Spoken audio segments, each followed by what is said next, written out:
good evening, ladies and gentlemen. Can I offer you the warmest Christmas welcome back to the Strictly Academy? I'm sure for many of you it's a sort of a first time back here, and for many of you might be the first time back having gone away to new pastures in September and October. So it's fantastic to see you here. I am sure is just the beginning of some festivities that may carry on later on this evening for many of you, I'm sure. I'm just going to get us moving this evening, and then I'll be back to speak to you a bit longer at the end of the evening. So I'm going to hand over to Mr. Maurice Jones, who's going to start us off with his address. I'm sure you're all missing these from your assemblies that you used to have with Mr. Maurice Jones. And just to give you one last taste of it, I'm going to hand it over to Matt Maurice Jones. Thank you. Good evening, ladies and gentlemen. It's lovely to see so many of you back here at Streetly. And it's always a difficult job in terms of trying to fix the date when we invite you back into school and have the opportunity to catch up with you. We do it before Christmas. We don't catch everyone because they're breaking up from university at different times. If we do it after Christmas, it's always a struggle. But we are very, very grateful that you're here with us tonight to celebrate your achievements. And tonight is very much about celebrating your most recent achievements at Streetly, as well as acknowledging the transition that you've made to the world of work, to training, to further and to higher education. It's a transition that's based on both continuity and change. And it should prove, I hope, to be one of the most exciting times in your life. In reflecting on your achievements tonight, I'd like you to permit me to take a slight detour, departure from the main focus of the evening. 3 days of mourning are underway in Pakistan. Earlier on this week, on Tuesday morning, the army school in Peshawar in northwest Pakistan was attacked by Taliban troops. At the last count, of 148 citizens were murdered. 132 of them were children. It's a school. They were there to learn. The massacre is described as being one of the deadliest attacks by the Taliban troops. And as I say, it's a school. Some of the young people who died there this week are only months younger than your good selves. And it's a dreadful, dreadful tragedy, an atrocity. And arguably, it's ill-fitting for an evening like tonight. But I actually think it's much, much more than that. I think it's a story of hope as well. In the days following, students returned to their school, dressed in full uniform. The school remained closed, of course, but they were there to mourn the dead.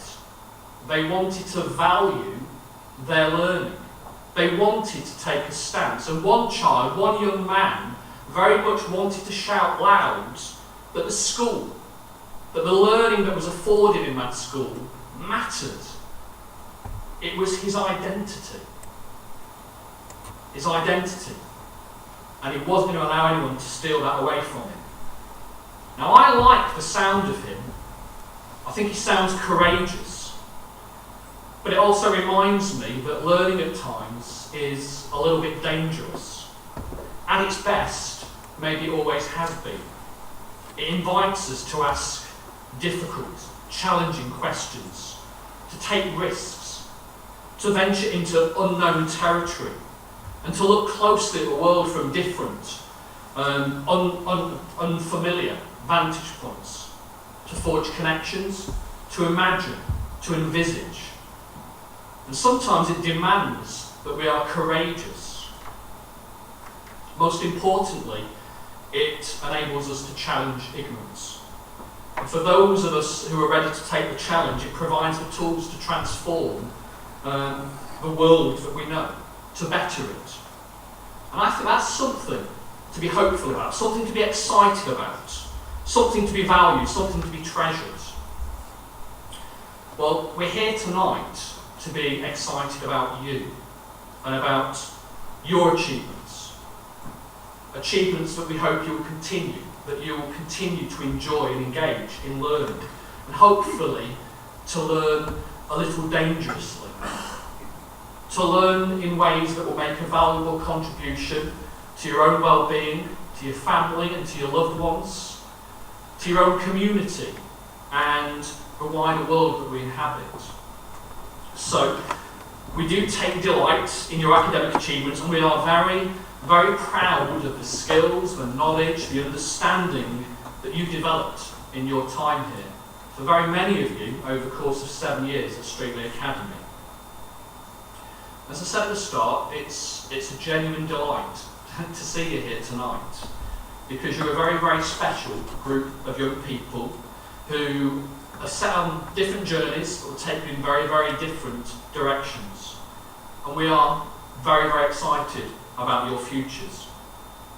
And I hope in coming back here tonight, as you walk down the drive and towards the reception entrance, I hope you are very aware of the group of people that you leave behind as well. People who are incredibly proud and very, very fond of you indeed, because we hold you in great affection. We want to see you continue to grow and to achieve and to continue to nurture the character that is so very much valued by us back here at Streatley. So we'd like to communicate our very, very best wishes to each and every one of you tonight, our class of 2014, our chemists and philosophers, our conservers of wildlife, our teachers, our midwives, our future therapists, journalists and fashion retail managers. Do enjoy your evening, and very, very well done on your achievements during your 7 years with us. It's great to see you back, and we very much hope you enjoy your evening. Now in one moment I'm going to hand over to Mrs. King, who's going to commence this evening's proceedings with the distribution of A-level certificates. Thank you.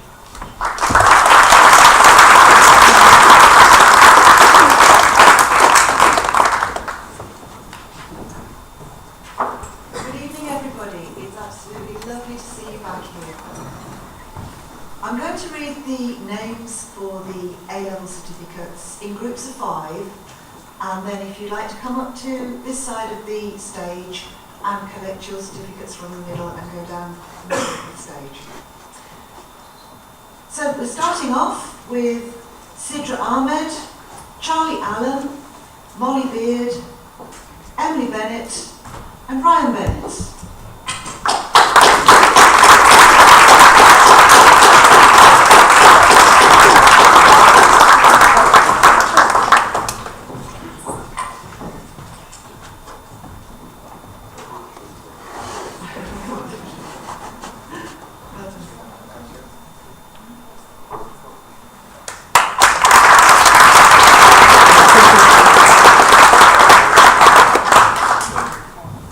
Amapreet Bandal, Sarah Binks, Nicola Birch, Amy Blank and Hannah Bloom.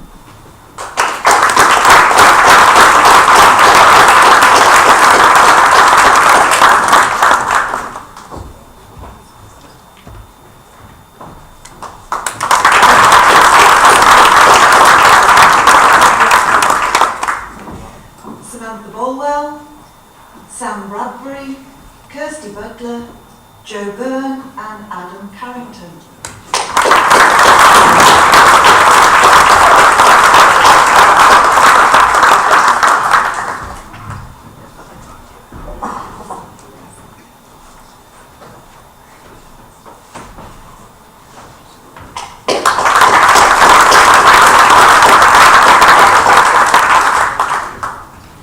Ryan Coffey, Melanie Cooper, Kian Dalton, Beth Dandy and Andrea Davidson.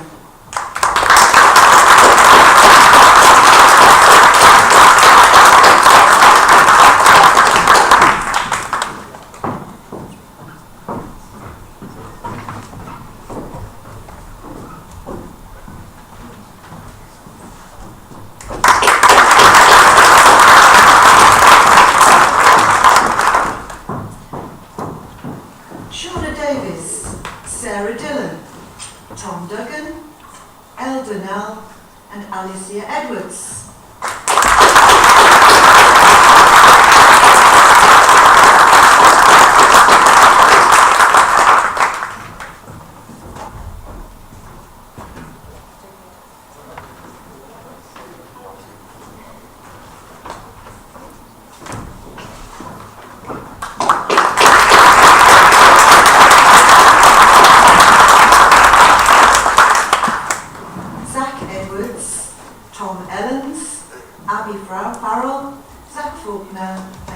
Fox.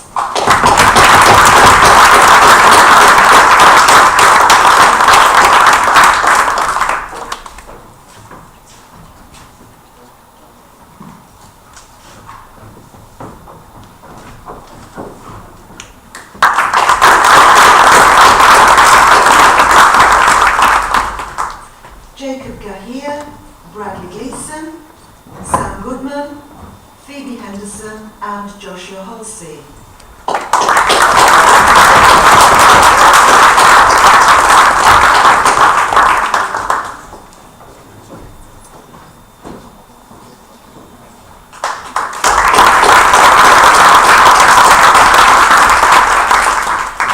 Luke Holyman, Fern Hughes, Simone Humphries, Jack Johns and Kiara Jones.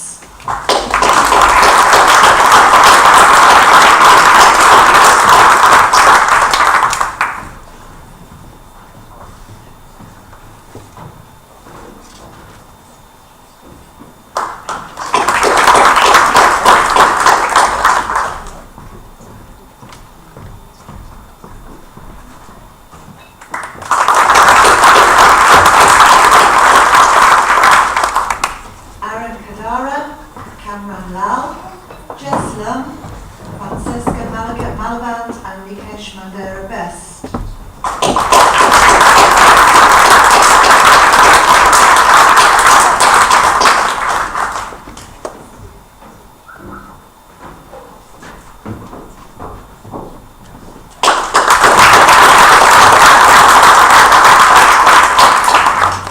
Sophia Mangini, Molly O'Brien, Savannah Palmer, Oliver Meek and Robert Paul.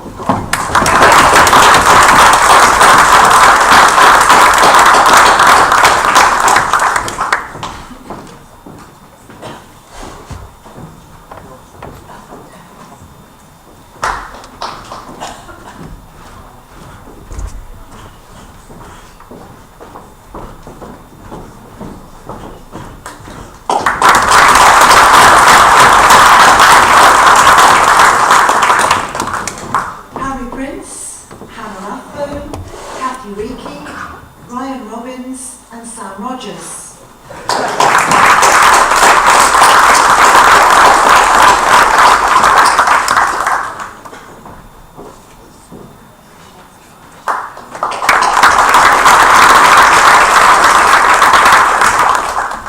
Jack Saldana, Molly Simmons, Amber Sullivan, Daniel Sutton and Naomi Taylor.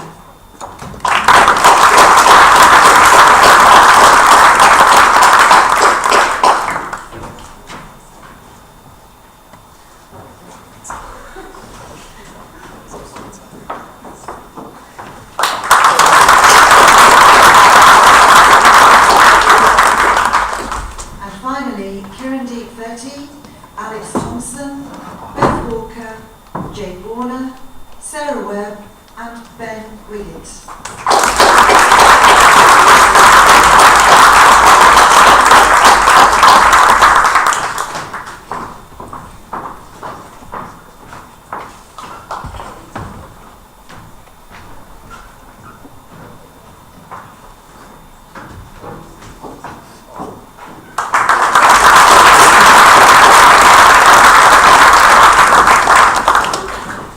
We now move on to the presentation of subject prizes.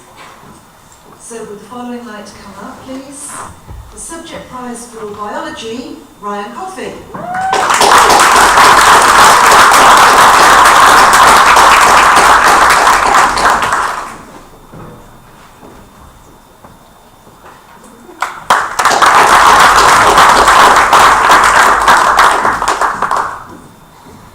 The subject prize for business studies, Sarah Webb.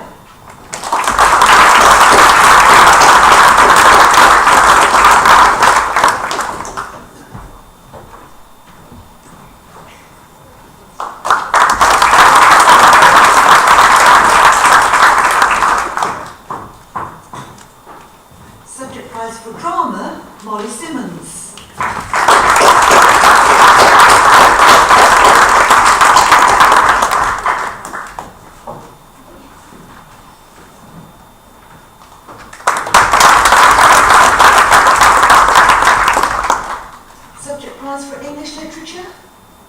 Beth Walker.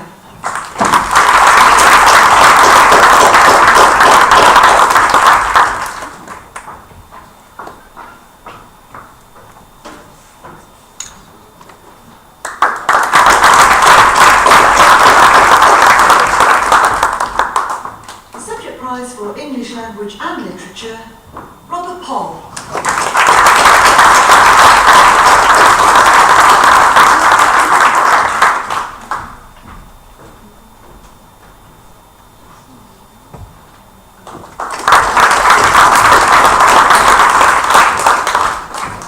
Subject prize for film studies, Beth Walker.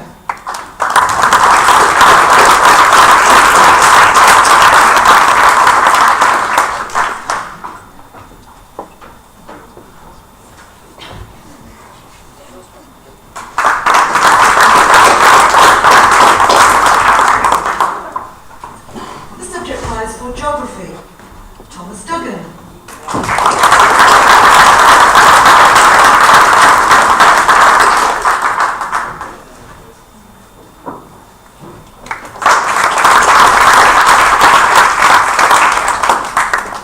The subject prize for health and social care, Molly Simmons.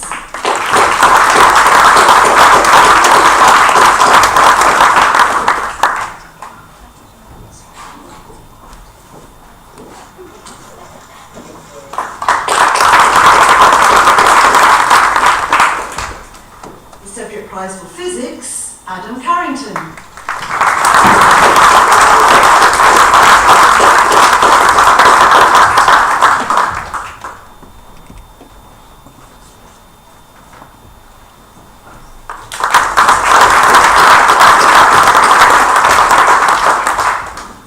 The subject prize for psychology, Casey Fox.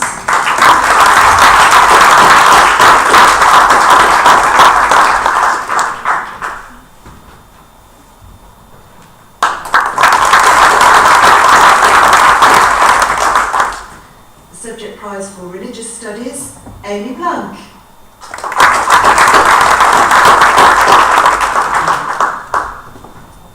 We move on to the subject prize for sociology, Beth Dandy.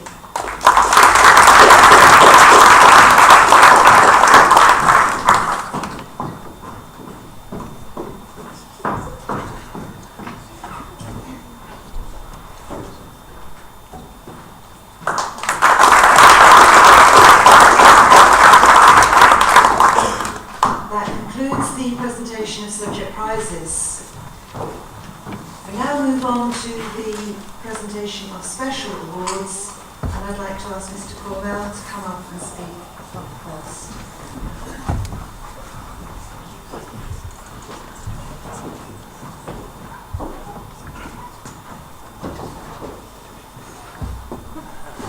I'm actually delighted that this evening's celebrations are being streamed live on the internet.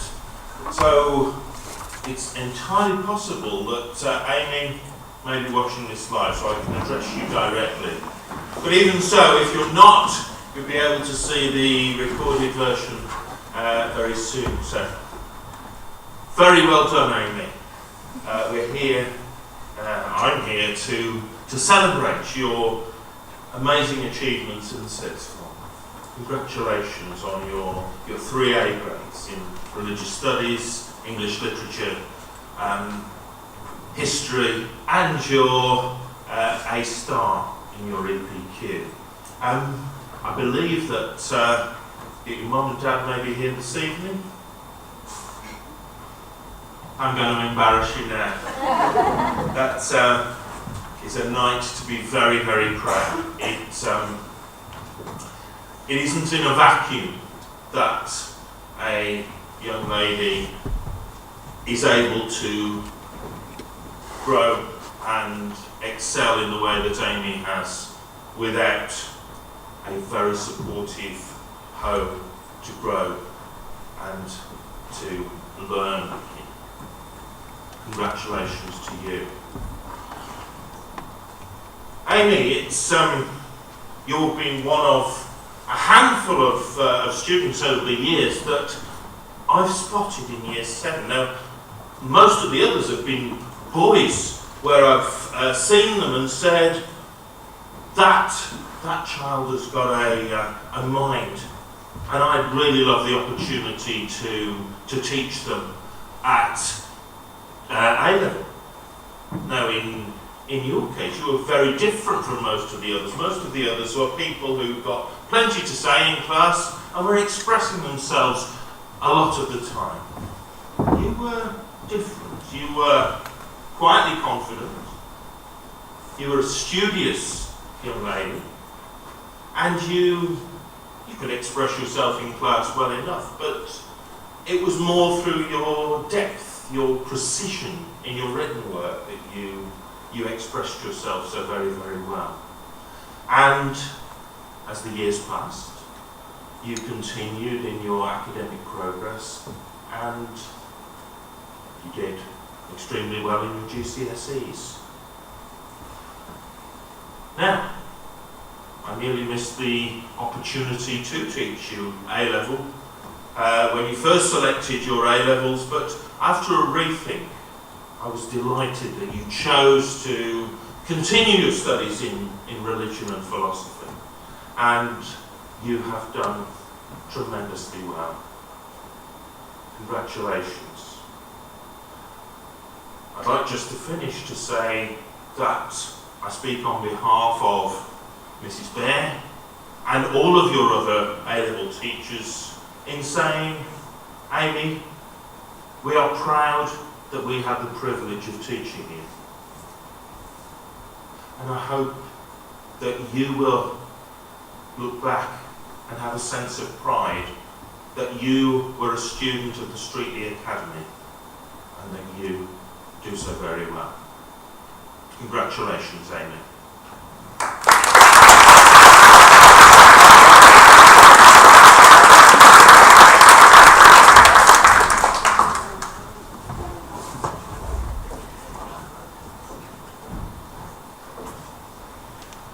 Thank you, Mr. Cornwell.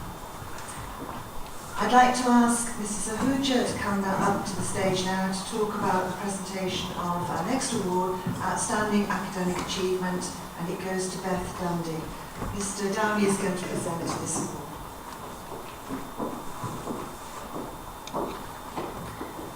It gives me great pleasure to announce that Beth is receiving this Outstanding Achievement Award. Well done, Beth. As Napoleon Hill, the American writer, once said, the starting point of all achievements is desire. And this was clearly one of the fundamental qualities that you had. And that was shown during the whole course of your A-levels. Beth, you were a valued member of the class, you were always supported, you followed, helped all your fellow students, and you were a perfect role model and inspiration to many. One of the things I most admire about you was your positive attitude. Even when things got tough and there was no light through the trees, you remained focused and you were motivated to achieve. Along with these qualities, Beth, you particularly impressed me with the completion of your EPQ, which I know at times wasn't going to happen. Okay, this was focused on the monarchy and its viability in today's society. Where would the Royal Variety Show be without this type of research being conducted by great students like Beth? Beth, you showed great commitment and dedication, and whilst a student here, I believe these qualities will be nurtured further in years to come. Well done.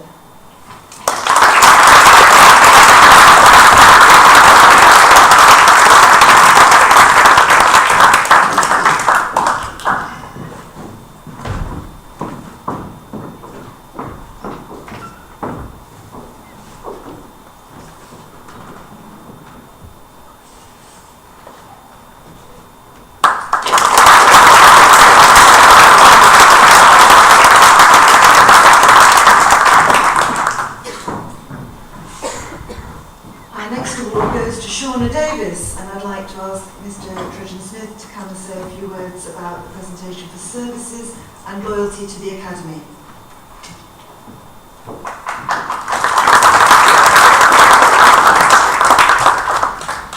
Thank you. Good evening.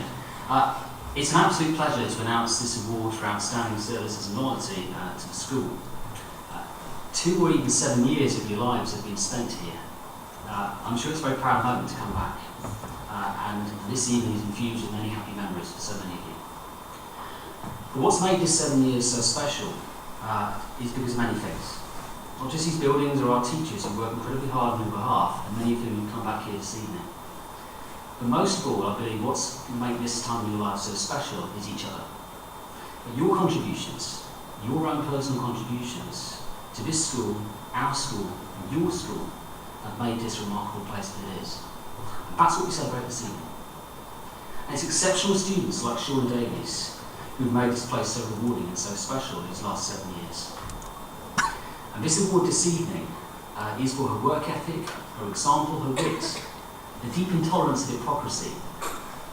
It's also for a volunteering spirit. She stands out for her attendance at open evenings, option evenings and celebration evenings, induction days and quizzes. She's not been one to make a song and dance about it, but she's also been a regular fixture in Under Armour music programmes throughout her last few years in her school career. And for all these remarkable achievements and her contribution to school life, to this school, our school, it's an absolute pleasure to announce this award. This one's for you, Shauna, for wonderful memories that you've brought to everyone here in the room right now. So our Academy Award for Outstanding Services and Knowledge of the School tonight goes to Shauna Davies.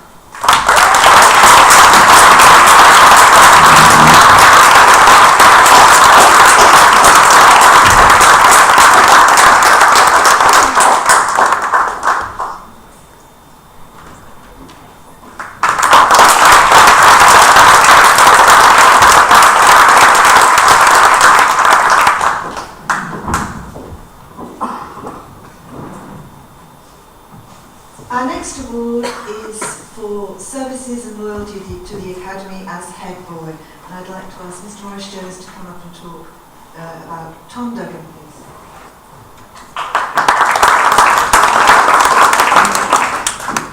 I've got the great privilege of presenting 2 awards tonight, so I'm going to speak to both of them at the same time.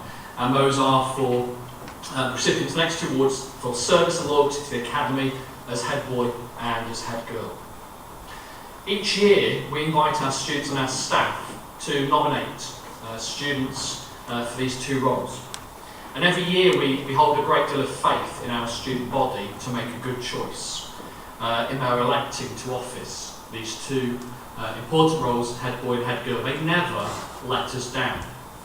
And last year we were incredibly fortunate when Tom and Savannah were both selected. They were both impressive in their address to students and staff, and they remained so throughout their tenure. They only enhanced our initial highly positive impressions. Both Tom and Savannah are notable post holders. I have absolutely thoroughly enjoyed being taken by surprise by your loyalty, by your pride in the school, by your maturity and by your eloquence.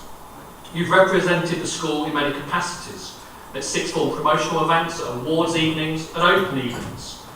And there's been very many occasions when I've been privileged to watch on as you've communicated with intelligence and with measure to visitors to the school who are always greeted with both warmth and with humility. You've been highly gifted in your roles, providing consistent and outstanding leadership. And you've presented excellent models of conduct for future post holders. You have been amongst the very best of our ambassadors, and it's filled us with pride and respect as you've carried out your respective roles. All the time you kind of like juggled your studies alongside those responsibilities, and you never complained when we asked too much of you. And there were times when we asked an awful lot of you. Tom, you are truly a gentleman, and your sense of citizenship is very keenly honed. I will miss opening the inbox of my emails to read further accounts of your heroic endeavours as you've resuscitated the dying, protected the vulnerable, and randomly volunteered assistance to those struggling at the roadside with their IKEA flat packs. I may have mixed some of those stories up. Savannah, your sense of professionalism and your maturity and your deftness at communication with important visitors have been outstanding. I've genuinely enjoyed a sense of awe as you've waxed lyrically about your school, a school you take great pride in. Your sense of leadership and responsibility is quite outstanding. At times you might easily be mistaken for a member of staff. So it gives me a great delight to present these awards this evening. You are both truly, truly deserving, and you leave a keen legacy for those who follow you. Thank you very, very much on behalf of Strictly Academy.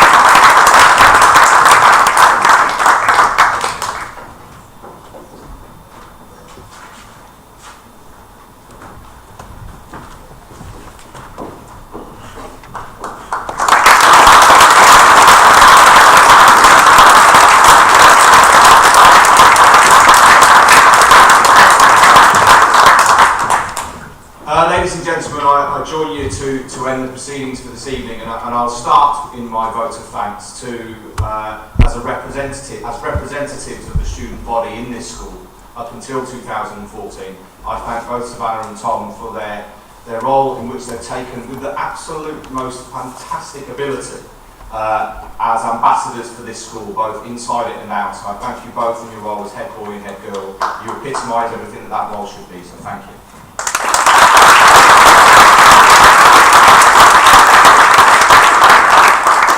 I also need to thank all other students that are here, and both those who are not. You still remain the most successful year groups who have come through the Strictly Academy. We had a great year in 2014, but you were the class of 2012, and you still delivered the best results this school has ever seen. So I congratulate you for that, because actually it was something that brought us new horizons as a school, and so many great things have happened since that point, because of the levels of achievement that you brought to this school. So I thank you from the bottom of my heart. You've made huge opportunities for the people that work within this school, but also for myself personally, and I could not even dream to achieve that without young people with the right mindset. So I thank you as students, those of you both here and who are not present, but I thank you all because you've done such a great job for this school. Thank you.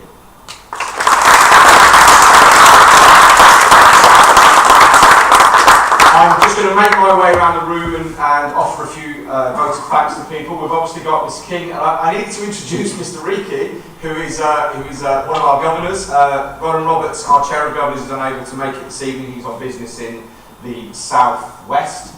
But can I thank Kevin Reiki for coming on this evening on behalf of the governors to make the presentations. Thank you, Kevin. And working our way around the room, obviously people who you've worked with, and I'll also throw in Mr. Butterfield, who is no longer with us, and Mr. Hume, who is no longer with us, but who have moved on to other pastures, but on representing them this evening, our fantastic mentoring group of staff, Mrs. King and Mrs. Phillips. So thank you very much for and also for your efforts in putting together this evening. We have Mr. Long, who always sits in the corner up there very quietly, best place to keep him. Can I thank him for all the effort, and to the site staff for putting on everything this evening.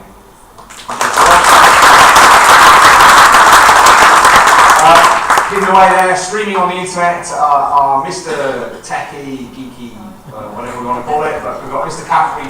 Why he has to be hidden behind the I don't know. But thank you, Mr. Caffrey.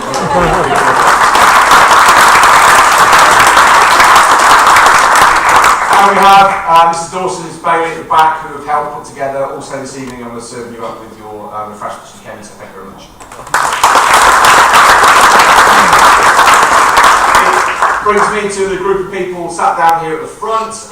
They're here at probably the busiest time and most tireless time of their lives in their school year. We're all shattered by this time of the year, and so their choice to come out and support you this evening just shows the sort of dedication that they have to you. You're not here anymore. We don't have to tell you how good the school is. You shouldn't even be bothered. And you're gone. We don't have to impress you. But these people come along because they care about you, and they're so proud to see the achievements that you've made. So can I just ask you to offer your thanks to our teaching staff who helped you get to this point in your life. So thank you.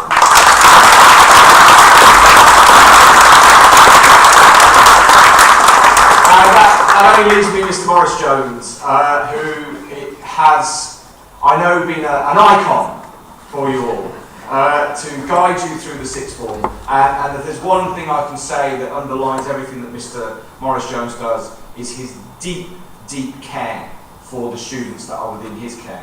And I can't thank him enough for the compassion and the effort that he's put into the lives of your sons and daughters, or to you if you are that student. So thank you very much.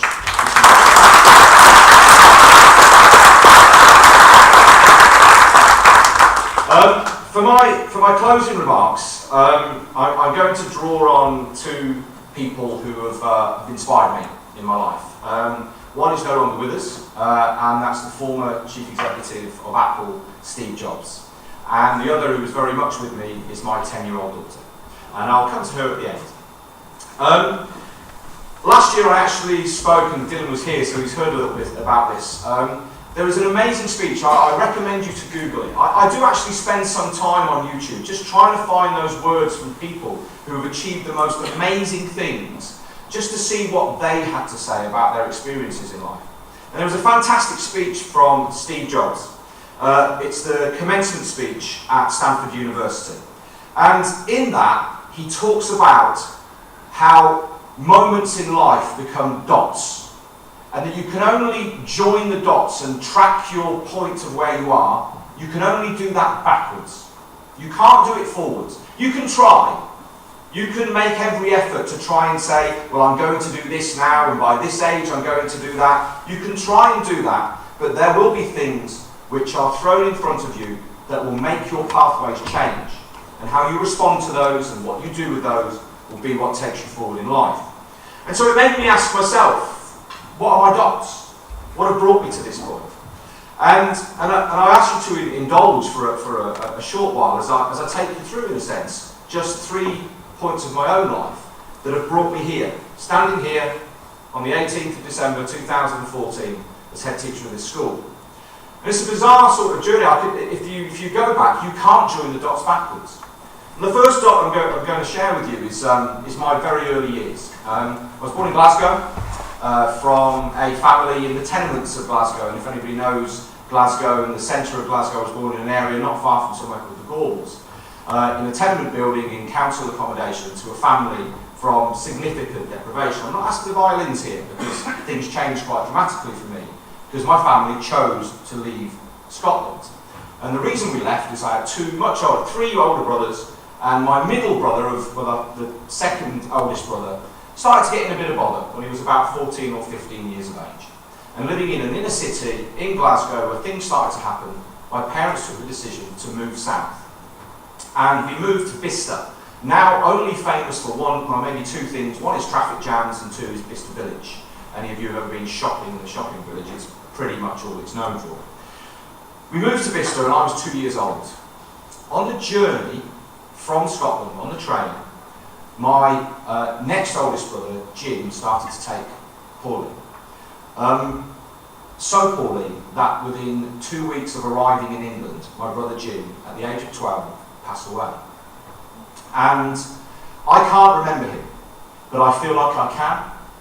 And so why is this one of the dots in my life? Because as a child, I grew up in a house which had a lot of sadness, and I'm sure you here as parents know that if there is one greatest loss that you fear or that you wish will never happen to anybody, it's to lose a child. And my mother is an incredibly optimistic, positive, but worrying person. But at that point, I grew up in a world that was very adult, very grown up. The world around me, I saw lots of tears, lots of conversations, lots of intense emotion.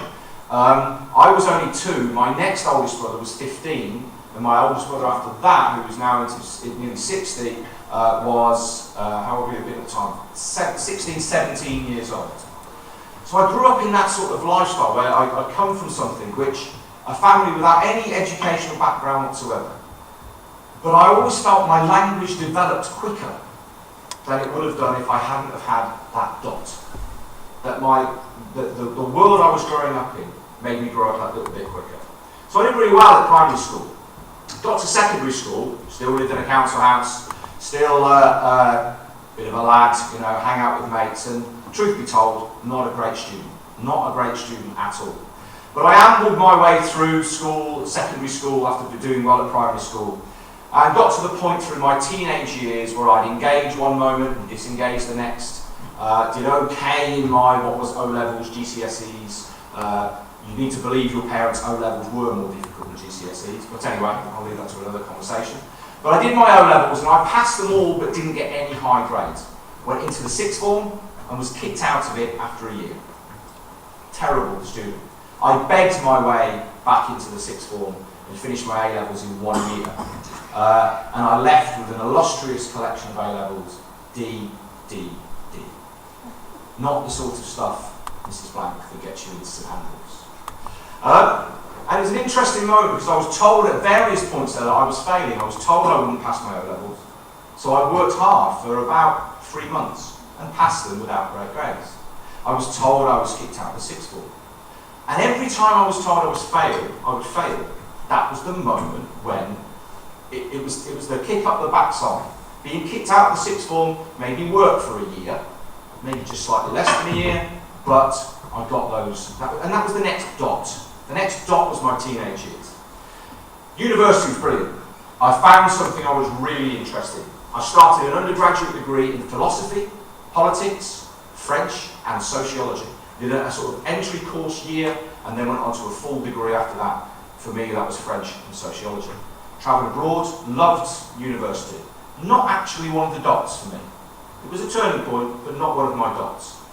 One of my dots came when I started teaching. Taught for 10 years. Was loving the profession, loved being a teacher, loved working with young people, loved seeing them, trying to stop them from making some of the mistakes that I made, but knowing that when they had, it wasn't the end of the world. And my big dot came on my first interview for head teacher. And I interviewed for head teacher of Chase Terrace School. I don't know if any of you know the region. Chase Terrace School in Burntwood, which is between Camp and Lichfield. And I interviewed, it was a 2-day interview, and at the end of the first day, I got the call. Mr. Downey, we are not taking you through to the second day. And I asked for a debrief. And in the debrief, I was told, you do not have the intellectual capacity to be a head teacher. And it was like a knife through my heart. I actually thought at that point, 3 Ds at A-level, 2-1 from an old polytechnic, not a brilliant university, is probably right. The guy that taught, I genuinely doubted myself. I never doubted myself when I did my GCSEs. I never doubted myself when I did my A-levels. I always thought I could do it. Maybe with a sense of arrogance, in fact, when I was at that point.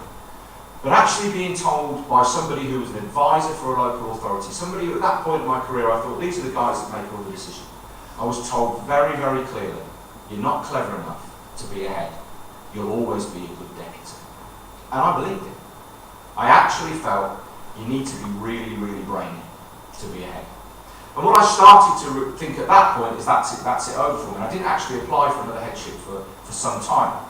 And Streatley was my third application, one of which, the second I went to and actually turned the job down. It didn't feel right for me.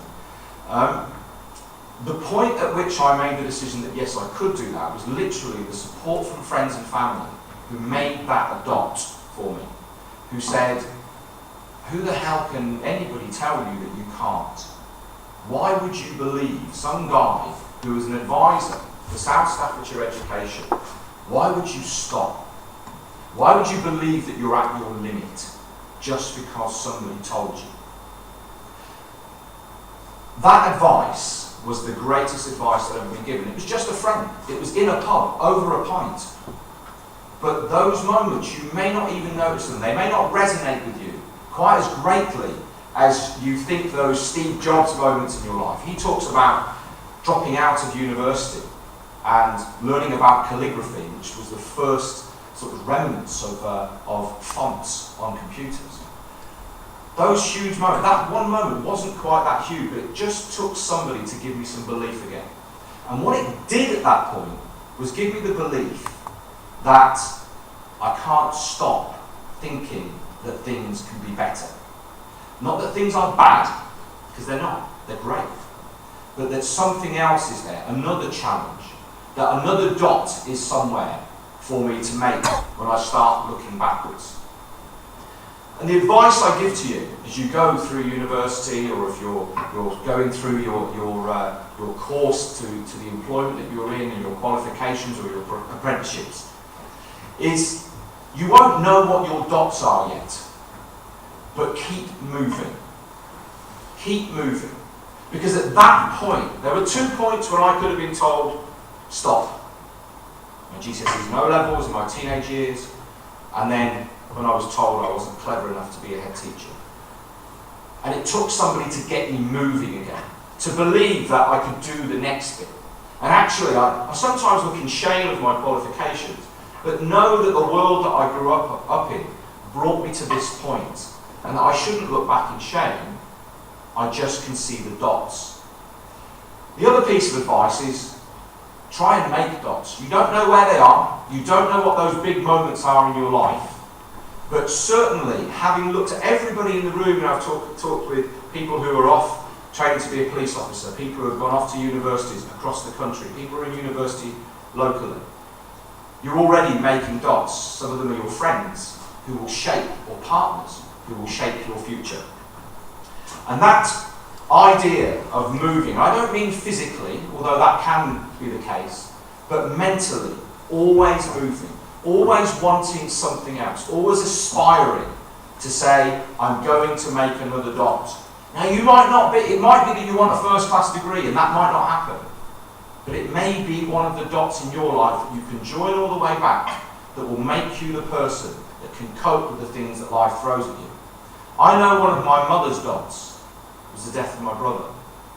And yet at this point in life, just approaching 80 years of age, she still has the passion for life and lives her life vicariously through her kids, really, but still knows and looks back and thinks, I did things properly, I did things right, I brought up my family. I said I would end with the words of my daughter. She's 10 years old, and she never ceases to blow me away. When we go to parents' evening, for a start, they're terrified because they know that I'm a head teacher.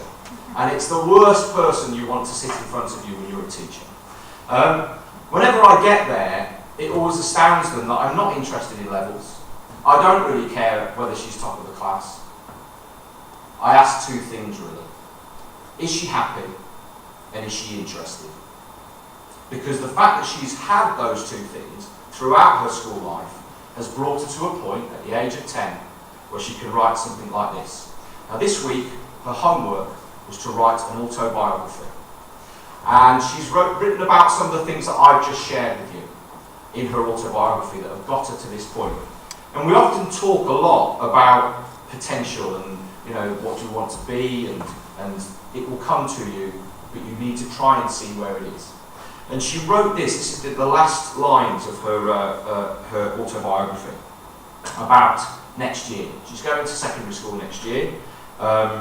She is going to Sutton Girls. I really shouldn't say that whilst I'm stood up here as head teacher of Strictly Academy.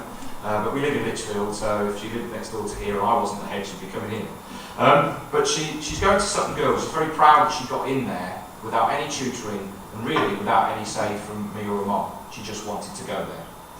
And she says this: although we all know my teachers will be great, will they help me to get through high school? Will they help me to get through life? I hope so. I hope I'll accomplish the impossible, the extraordinary, the power to be limitless.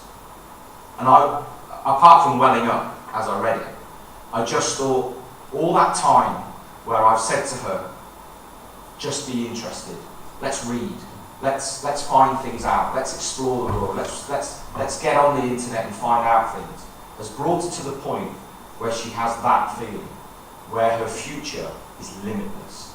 And I absolutely love that. The reason I love it most is because it's how I feel. I look at this school and I don't see it as just as a successful school. I see our potential as limitless. And the staff in this school will know that some of the achievements we've had recently have been exceptional. And as we go on, we help other schools and other children do better in their schools where previously they were having difficulties. Go ahead in life. Keep moving, keep making your dots. I wish you all, our young men and women who we send out into the world, having had a good grounding here in this school, with all the great things and all the bad things too that have brought you to this point. I am incredibly proud of you. I just said it to Tom and Savannah as they came up to the stage. Maybe not in the same way as I am about my own children, and those of you who are parents out there know exactly what I mean by that. There is nothing quite like watching your own children flourish. But I am incredibly proud of you. I thank you for what you've brought to this school. I thank everyone for contributing this evening. We don't have a huge turnout this evening, but you will, just by being here, gain something. You'll gain just a cementing of your friendships, of your families coming closer together, as many of you have probably grown up together as families, not just as young men and women. And I do thank you for coming along this evening, because I believe it's the right thing to do, to continue to engage with your life, your achievement and your future. I think that's one of the reasons why you're here. Thank you very much for coming along this evening. I wish you all the very best in your futures, and you will always, always be welcome here at Strictly. Thank you very much.